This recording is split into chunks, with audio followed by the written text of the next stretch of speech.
자, 이게 캐나다입니다. 쭉 보시면은요. 캐나다는 일단 넓습니다. 넓어요. 넓고요. 어느 정도 넓냐 그러면 세계에서 두 번째로 큰 나라고 그리고 저희 한반도의 한 45배 정도 된다라고 해요. 그러니까 되게 큰 나라죠. 그러면 이렇게 쭉 보시면은요, 혹시 기억나시나요? 아까 유진이가 갔던 국립공원 이름 기억나세요? 그게 쿠치부구악 국립공원이었거든요. 자, 그 쿠치부구악은 여기 오른쪽에, 아래쪽 오른쪽에 쭉 보시면 그 분홍색으로 뉴 브린스윅이라고 표시가 되어 있거든요. 선생님이 일부러 표시를 안 했는데 한번 찾아보시라고 이 뉴 브린스윅 안에 실제 있는 그런 공원입니다. 캐나다라는 이 이름은요, 휴런족의 언어로 이제 휴런족은 처음부터 캐나다에 살던 그런 신분들, 저희 그 First Nation이라고 하신 분들 중에 하나의 부족인 휴런족의 언어로요, 작은 마을이라는 카나타라는 단어에서 유래를 했다라고요. 근데 이게 너무 재밌잖아요. 사실 작은 마을이라는 그 이름에서 유래를 했는데 어마어마하게 크잖아요. 전 되게 재밌더라고요.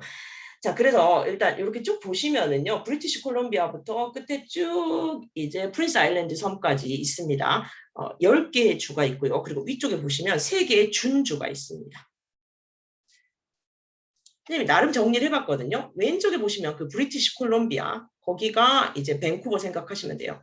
아시아 인구가 유난히 많고요. 엘버타가 있습니다. 엘버타는 여러분 로키 산맥 많이 들어보셨죠? 로키 산맥 있는 곳이라고 생각하시면 되고, 엘버타라는 이름은 빅토리아 여왕의 딸에서 유래가 됐다라고 해요. 빅토리아 여왕의 딸 이름에서. 사스카치온, 매니토바 이런 데는 이제 좀 농사짓는 곳이라고 생각하시면 될 것 같고요. 온타리오가 바로 여러분 잘 아시는 토론토 있는 그런 지역이라고 생각하시면 됩니다. 그리고 퀘벡도 잘 아시죠? 캐나다 속의 프랑스. 뉴펀드랜드, 자, 뉴펀드랜드를 자세히 보시면요, 이 파운드랜드 어떤 느낌인지 아시겠죠? 새로 발견한 땅이라는 거예요. 뉴 브린스윅, 노바스코샤, 뉴 스코틀랜드라는 뜻이라는 겁니다. 그러니까 뭔가 캐나다가 영국하고 연관이 돼 있다는 느낌 드시죠. 그리고 프린스 에드워드 섬이 바로 여러분 아시는 빨강머리 얘네 고향입니다. 보통 빨강머리 얘네 고향이 어디냐고 하면 사람들이 미국이요. 있는데 아닙니다. 자, 몽고메리라는 작가가 프린스 에드워드 섬에서 쓴 글로 아시면 될 것 같습니다. 꼭 한번 가보세요. 자, 그리고 나서요, 위쪽에 준주가 있다고 했습니다. 그러니까 완전한 주는 아니고 그 약간 밑에 있는 그런 주라고 생각하시면 돼요. 보통 이게 이제 그 First Nation들이 많이 사는 곳이라고 생각하시면 되는데 유콘 있고요. 노스 웨스트 테리토리스도 있습니다. 여기 가시면 이제 오로라 볼 수 있어요. 오로라 아시죠? 뭔지. 한 방송인이 여기 가서 그 찍어온 그런 방송을 제가 봤던 기억이 나요. 자, 그리고 나서 밑에 누나바 테리토리 여기도 있습니다. 근데 여기 같은 경우는 굉장히 땅이 크죠. 캐나다가 저희 한반도에 아까 45배라고 했는데 이 부분만 해도 캐나다 영토의 5분의 1이라는 겁니다. 최근에 이제 광물이 발견돼서 막 사람들의 이제 어떤 관심을 끌게 되죠. 자, 시작을 해보도록 할게요. 먼저 밴쿠버입니다. 사실 밴쿠버에 너무너무 아름다운 곳들이 많은데 저는 그냥 이 사진만 딱 준비했어요. 왼쪽에 보시면 이제 밴쿠버 차이나타운이거든요. 근데 제가 이거 말씀드린 이유가 뭐냐 그러면 제가 최근에 인천의 차이나타운을 갔는데 거의 똑같지 않나요? 한 곳은 밴쿠버 차이나타운이고 한 곳은 인천 차이나타운인데 거의 거진 똑같습니다. 말씀드리고 싶은 건 뭐냐 그러면 밴쿠버의 아시아 인구 그중에서도 중국인 인구가 굉장히 많습니다. 그러면 밴쿠버에 왜 중국인 인구가 많게 되었냐? 캐나다에서 이제 그 동서횡단 철도를 놓게 됩니다. 그때 노동자들이 굉장히 많이 필요했죠. 그래서 중국 사람들이 가서 거기서 노동을 많이 하게 됩니다. 이런 식으로 만들어진 또 도시가 하나 있습니다. 바로 미국의 그렇습니다. 샌프란시스코 같은 경우도 그렇게 생각하시면 될 것 같습니다. 그래서 아시아 인구가 대거 유입이 된다라는 거죠. 자, 그리고 나서 다음 한번 볼까요? 자, 이제 여러분이 제가 이제 시간이 많으면 막 이야기 저 이야기 다 하고 싶은데 안타깝게도 시간이 별로 없잖아요. 시간이 별로 없어서 짧게 말씀드리면 아까 밴쿠버에서 3박 4일 정도를 기차를 타고 쭉 오시면 이제 토론토에 도착을 하시게 됩니다. 자, 토론토라는 건요, 휴런적인 언어로 만남의 장소라는 그런 뜻입니다. 제가 이렇게 사진 3장을 준비를 해봤거든요. 한번 쭉 보실래요? 일단 처음에 보시면 그 토론토에 되게 많은 건물들 많은데 CN타워 엄청 유명합니다. 되게 유명한 관광지들 많은데 CN타워 유명하고 제가 이제 CN타워에서 찍은 이 토론토 전경입니다. 사실 토론토도 굉장히 야경이 아름답지만 보시면은 낮의 풍경도 고층 도시여서 되게 아름답습니다. 토론토는 굉장한 고층 도시라고 생각하시면 돼요. 그리고 토론토가요, 왜 크냐 그러면 토론토 자체 도시만 큰 게 아니라 저희가 보통 그거를 GTA라고 하거든요. Greater Toronto Area 해가지고 왜 우리식으로 말하면 광주가 있으면 장성이 있잖아요. 그런 식으로 그 근방에 한두 시간 안에 있는 것까지 다 그냥 GTA, 광역 토론토 지역이라고 해서 전체 토론토로 보는 경향도 있거든요. 그래서 되게 토론토가 크다고 생각을 하시면 되겠습니다. 저희 한국 그 가수나 연예인 중에 왜 웬디인가? 레드벨벳 그분하고 그다음에 헨리라우 그분도 여기서 왔다라고 하더라고요.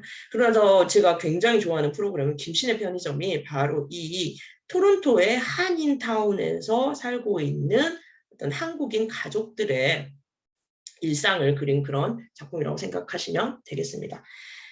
자, 그리고 하나만 더 말씀을 드리도록 할게요. 토론토에 가시면요. 제 기억에 에어포트 이름이, 공항 이름이 피어슨 에어포트였던 것 같아요. 그런데 그때 그 피어슨은 전은 아니고 뭐 전쯤 될까요? 정확히는 저도 모르겠습니다. 그 캐나다 총리 이름이라고 해요. 자, 넘어가도록 할게요. 자, 다음 보시면요. 이제 제가 오타와하고 몬트리올을 조금 준비를 해봤습니다. 그 오타와를 준비를 한 이유는 뭐냐 그러면요. 제가 어떤 다른 영상에서 말씀드렸지만 캐나다 수도는 오타와입니다. 그리고 이곳은 오타와의 국회의사당입니다. 그런데 여기 딱 보시면은요. 지금 영국의 빅벤 느낌이 나잖아요. 예, 그래서 오타와 한번 말씀드려봤고요. 그리고 나서 이제 제가 몬트리올 말씀을 드리도록 할게요. 몬트리올 말씀을 왜 드리냐 그러면 지금 완전히 요새 올림픽 시즌이잖아요. 그래서 이제 제가 몬트리올 말씀을 드린 이유인데, 말씀을 드리고 있는데요. 여러분은 훨씬 그 뒤에 태어나셨지만 저는 몬트리올이라는 도시를 올림픽을 통해서 알게 됐습니다. 그때 제가 올림픽을 봤다라는 말은 아니고 한국에서 88 서울 올림픽이 열렸었잖아요. 그래서 88 서울 올림픽이 열리니까 굉장히 학생들한테 이런 얘기하면 아마 웃으실 거예요. 올림픽에 관한 그런 공부를 되게 많이 시켰습니다.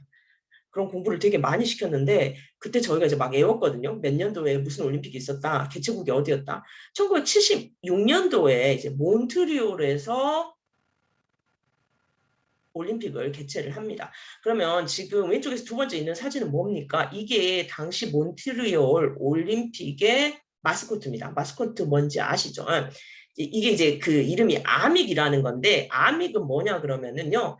그 알코닌 어로 그러니까 그 퍼스트 네이션의 그 언어로 이거 비버를 갖다가 알미기라고 한다고 해요. 그래서 지금 간단히 말씀드리면 이게 몬트리올 올림픽 마스코트였고 그리고 비버를 상징을 한다고 합니다. 그러면 많고 많은 동물 중에 왜 비버를 상징을 합니까? 원래 몬트리올이 이 모피무역이나 이런 식의 어떤 중심 모피무역 같은 것을 중심으로 하는 도시였다라고 해요. 그래서 거기서 영감을 얻어서 비버 문양으로 이제 마스코트를 만들었다라고 하죠. 이거를 지금 길게 말씀을 드린 이유는 몬트리올 올림픽이 열렸을 때요. 그 올림픽 시작을 보통 알리잖아요. 그러면은 뭐 대통령이 알리시든 누가 뭐 총리가 알리든 누군가가 알려야 되잖아요. 그거를 누가 알렸는지 혹시 아십니까? 예, 영국 여왕, 엘리자베스 여왕이 가서 이제 올림픽 시작한다라고 얘기를 했다라는 거예요. 그러니까 캐나다가 입헌 군주국이잖아요. 그래서 이제 그 여왕이 가서 말씀하셨고 더 재밌는 거는 이 지역이 지금 몬트리올이라는 거는 불어권이거든요. 불어권이어서 또 불어로 시작을 알리셨다라고 해요. 또 하나 말씀드리고 싶은 것은 여러분이 지금 몬트리올이라는 것은 퀘벡이라는 주 안에 몬트리올이 있습니다. 퀘벡이라는 주 안에 몬트리올이 있는 거고 그러면 그래요. 그러면 우리가 알고 있는 퀘벡시티는 뭐냐? 퀘벡시티는 퀘벡에 있는 또 다른 하나의 도시라고 생각을 하시면 돼요. 그러니까 퀘벡은 주입니다. 주. 저희 아까 말씀드렸듯이 뭐 브리티시 콜롬비아 주, BC 주 하는 식으로 온타리오 주 하는 것처럼 주고 그 안에 몬트리올도 있고 퀘벡시티도 있습니다.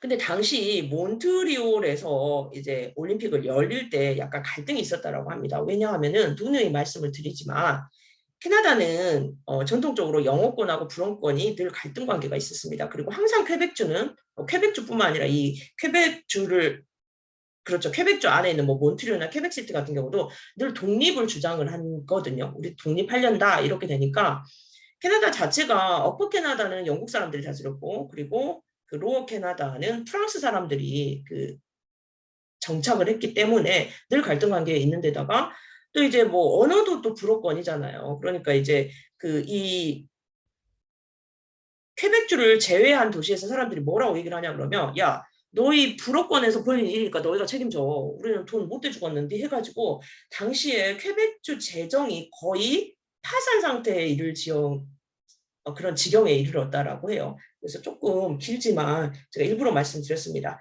캐나다는 언어를 2개를 씁니다. 아시죠? 영어도 쓰고 프랑스어도 쓴다라는 거. 그래서 전반적으로 한번 말씀을 드려보도록 했습니다.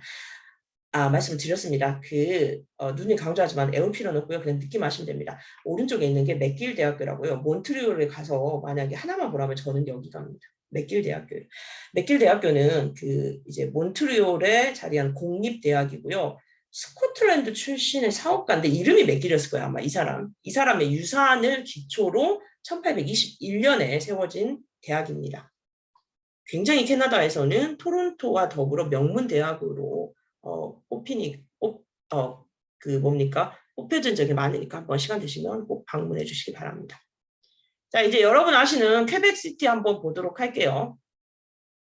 제가 사진 2장 준비했는데 제가 갔을 때 찍었던 사진인데요. 퀘벡시티가 유명해진 건 바로 그렇죠. 드라마 도깨비 때문입니다. 그래서 실제 이렇게 보면 아무것도 아닌 것 같지만 드라마 도깨비에서 되게 멋있게 나와요. 주인공이 문을 열고 가는 장면이라든가 아니면 여기 크리스마스 용품 파는 가게라든가요. 퀘벡은요. 유네스코에 의해서 도시 전체가 문화유산으로 지정이 될 만큼 그렇게 역사적인 도시입니다. 그리고 제가 이름이 생각이 안 나는데 샤또 프롱트낙인가 뭐 이런 호텔이 있거든요. 퀘벡시티에. 그런데 이것도 이제 그 도깨비에 나옵니다. 실제 그 호텔 같은 경우에는 세계 제2차 대전일 거예요. 아마 세계 제2차 대전 중에 루즈벨트하고 처칠 총리의 회담이 있었던 그런 장소로도 유명하거든요. 굉장히 역사적으로 의미가 있는 그런 도시가 퀘벡시티라고 아시면 될 것 같습니다. 자, 오늘 저와 함께한 캐나다 여행 어떠셨는지 모르겠습니다. 꼭 기억하십시오. 세상은 여러분이 생각한 것보다 훨씬 넓습니다. 감사합니다.